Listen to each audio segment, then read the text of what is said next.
Praise lord, దేవుని నామానికి మహిమ కలుగును గాక. యాష్ వెన్స్డే లెంట్ డేస్ యొక్క ప్రారంభం మీ అందరికీ శుభములను తెలియజేస్తున్నాను.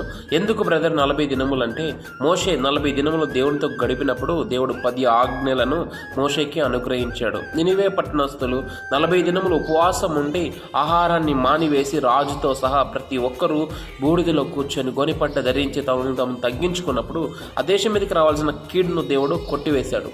యేసుక్రీస్తు ప్రభు తన పరిచర్యకు ముందు 40 దినములు ఉపవాసం ఉన్నట్లుగా మనం చూస్తాం. ఏలియా ప్రవక్త 40 దినములు ఉపవాసం ఉండి దేవుని పర్వతంలోకి చేరినట్లు పరిశుద్ధ గ్రంథంలో మనం చూస్తాం.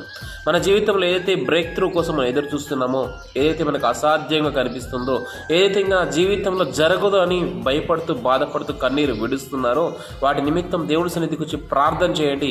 ఖచ్చితంగా దేవుడి 40 దినములలో మీ జీవితాల్లో అద్భుత ఆశ్చర్య కార్యములను చేయబోతున్నాడు.